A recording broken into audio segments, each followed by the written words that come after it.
Olá, sejam todos bem-vindos a mais um vídeo do Instituto Teológico Lidere, disciplina Prolegômenos, e nós vamos trabalhar o tema A Teologia como Virtude.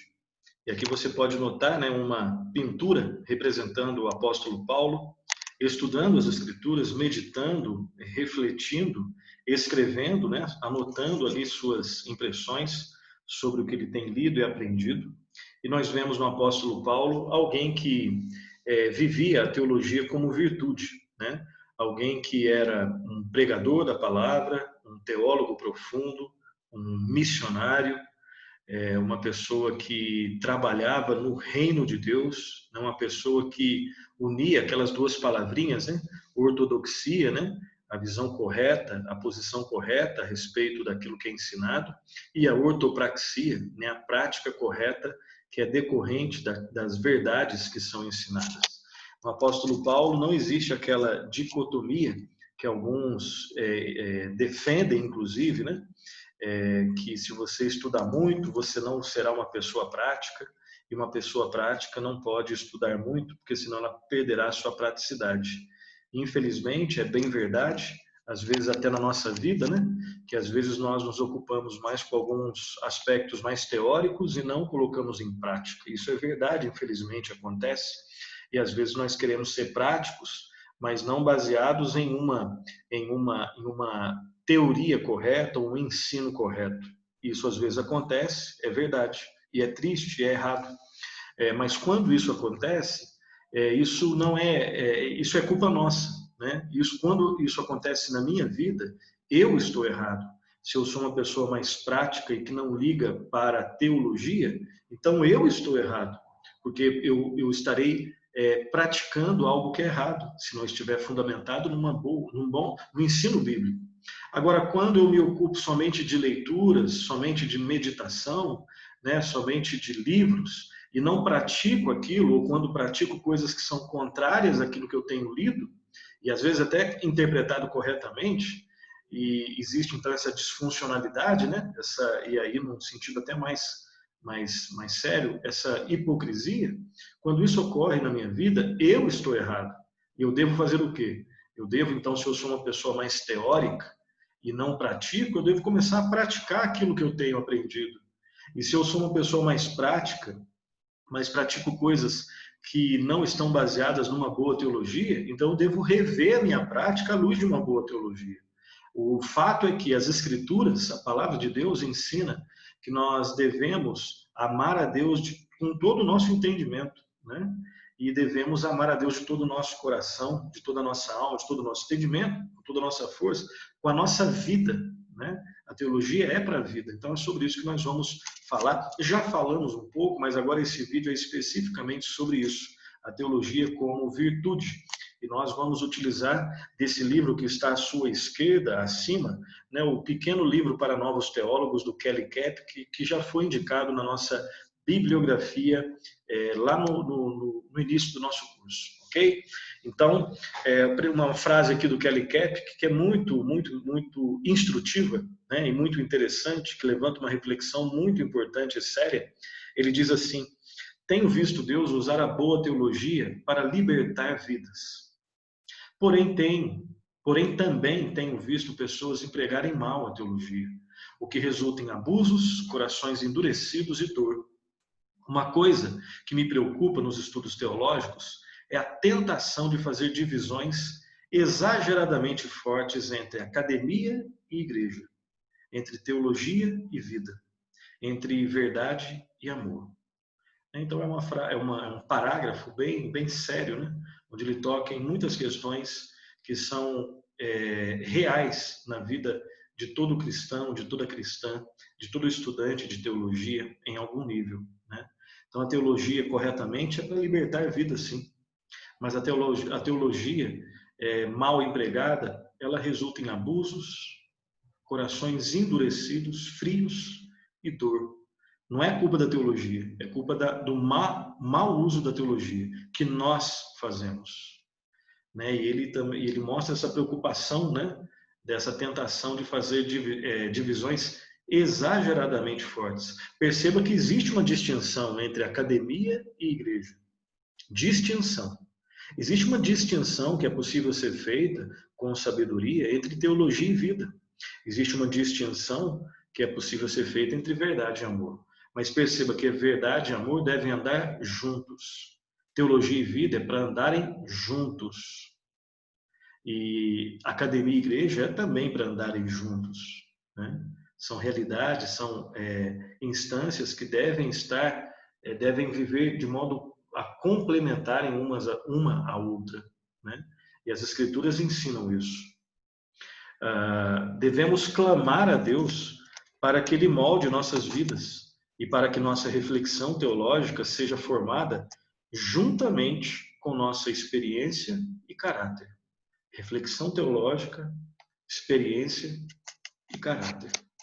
Que a oração, humildade, sofrimento e comunidade sejam realidades conectadas de forma orgânica em nossas vidas. Busque isso. É isso que eu devo buscar. E quando nós temos alguma disfuncionalidade nessas realidades, né? Quando eu estudo teologia sem humildade, eu uso teologia de forma arrogante e, inclusive, não vejo os meus pecados, né? Quando eu, de repente, estudo teologia, mas desvencilhado da minha comunidade, ou seja, eu estou aprendendo, mas não estou usando nem na minha vida e nem para servir a igreja, eu também vou ser arrogante, eu estarei pecando nisso. Que Deus nos livre disso, e se nós já praticamos isso, que nós possamos nos arrepender e voltar ao lugar correto. Os cristãos, outra frase do Kelly Kapic, né? Os cristãos precisam ver de fato a importância profunda da teologia. Se o Deus verdadeiro está renovando nossa vida e nos conclama a adorá-lo em espírito e em verdade, essa adoração inclui nossos pensamentos, palavras, afeto e atos. Queremos adorar a Yahvé ou perder tempo e esforço numa divindade que construímos segundo a nossa própria imagem? Ou seja, teologia é coisa séria, é coisa para a vida. Diz respeito ao Deus verdadeiro, a quem nós devemos adorar. E nós devemos, desvencilharmos dos ídolos. Uma frase da Caroline Custis James, ela diz assim, ela é uma teóloga, né? Que nossa teologia seja boa ou deficiente, os primeiros a sentir seus efeitos serão aqueles a quem mais amamos. Porque existe aquilo que nós pensamos e aquilo que nós realmente praticamos e vivemos. E as pessoas que nós mais amamos e com quem nós mais convivemos, elas veem a nossa teologia prática, que nem sempre está em sintonia com a nossa teologia confessada. Então, isso é muito sério. Uma outra frase do Kelly Kapic: a reflexão teológica é uma forma de examinar o nosso louvor, nossas orações, palavras e adoração, com o alvo, para quê? Qual que é o propósito? Com o alvo de ter certeza que eles se conformam somente a Deus. Toda época possui seus próprios ídolos, suas próprias distorções que alteram e pervertem a maneira como vemos a Deus, a nós mesmos e o mundo. E a teologia nos faz pensar, ela deve nos ajudar, Ela nos ajudará, se ela é realmente uma teologia saudável, orientada pelas Escrituras, ela nos ajudará a examinar o nosso louvor, aquilo que nós cantamos, a forma como nós oramos, o conteúdo das nossas orações, as palavras que nós professamos, a forma como nós adoramos a Deus, E ela também nos ajudará a olharmos para aquilo que está de repente sendo, querendo conquistar o nosso coração e ser os nossos ídolos.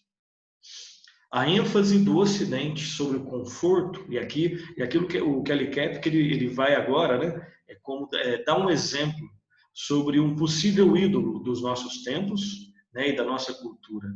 A ênfase do Ocidente sobre o conforto, que exalta o consumidor acima da comunidade, distorce o modo como vemos a nós mesmos, como vemos os outros e como vemos a criação. Não é à toa, e não é por acaso que às vezes você vê as pessoas, querendo ser o centro, daquilo que está acontecendo na igreja. Elas não se veem como pessoas que devem primeiramente buscar louvar e adorar a Deus. e buscar servir e amar ao próximo. Mas elas querem ser amadas acima de tudo, em primeiro lugar. Elas querem ser servidas e não servir. Porque nós vivemos numa cultura, né, que exalta o consumidor acima da comunidade. É uma cultura que exalta o conforto acima de tudo. E as pessoas não querem, né, trabalhar e se dedicar ao reino. E isso pode acontecer com qualquer um de nós. Nós temos que buscar a direção de Deus, pedindo a direção de Deus a partir da Escritura Sagrada, para examinar como é a nossa vida. Um grande perigo dos ídolos é que tentamos encher a alma daquilo que não pode satisfazer. Então, em nossa solidão, nosso questionamento e nosso desespero, perguntamos: onde está Deus? Fomos criados para ter comunhão com Deus. E sem essa comunhão, nós estamos perdidos. Teologia, de novo, né, é sobre a vida. E não é uma conversa que a nossa alma pode evitar. Ou seja, aquilo que nós falamos lá no início, lembra? Todos são teólogos. Consistentes, inconsistentes, coerentes, incoerentes, bons teólogos ou maus teólogos, teólogos fiéis às Escrituras ou infiéis, mas todos são teólogos. Porque tem algum tipo de discurso sobre Deus. Inclusive a frase Deus não existe, lembra? Ela é uma frase teológica. Não tem amparo bíblico, né? Não é isso que a Bíblia ensina, mas é uma frase teológica, equivocadamente. É uma frase equivocadamente teológica, mas é teológica, né? A adoração não exige que entendamos perfeitamente tudo sobre Deus, mas que respondamos com autenticidade ao Deus verdadeiro que se revela a nós nas Escrituras, né?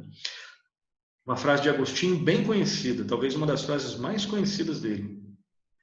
Tu nos despertas para que em adorar-te nos tragas alegria. Porque tu nos criaste e nos atraíste a ti, e nosso coração é inquieto até que encontre repouso em ti. Aquilo que o Kelly Kepp já havia falado no slide anterior. Nós fomos criados por Deus e para Deus. Nenhum ídolo nos satisfará. Somente Deus é que pode preencher o vazio do nosso coração, pode dar sentido, significado, propósito a nós. Aquilo que os ídolos prometem, né? Eles prometem matar nossa sede de vida, mas o que eles nos dão é mais sede ainda. Somente Deus sacia a nossa sede por eternidade. E Deus se revela, Deus nos criou, Deus se revela nas Escrituras. Deus enviou o Senhor e Salvador Jesus Cristo para nos perdoar dos nossos pecados e fazer com que nós tenhamos comunhão com Deus. E teologia é sobre vida, né? Uma frase agora do João Calvino, né? Quase toda sabedoria que possuímos, isto é, a verdadeira e sã sabedoria, consiste em duas partes: o conhecimento de Deus e o conhecimento de nós mesmos. Uma boa teologia, a verdadeira teologia, né, fundamentada nas Escrituras, ela vai proporcionar conhecimento sobre quem é Deus e sobre quem nós somos. Qualquer filosofia, qualquer teologia, qualquer proposta é de sabedoria que não proporcione um verdadeiro conhecimento sobre quem é Deus e quem nós somos, é inútil. Você pode conhecer muitas coisas, mas se você não conhece a Deus e você mesmo, seu conhecimento é inútil no final das contas.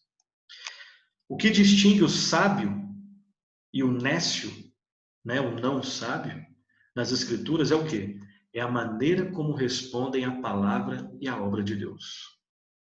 O sábio responde com fé, arrependimento e fé, confiança, obediência, amor, humildade. O nécio não, com orgulho, com incredulidade, com rebeldia. A pessoa tola vive como se os indivíduos pudessem decidir se Deus existe ou não. E se existe, como as atividades de Deus têm de ser.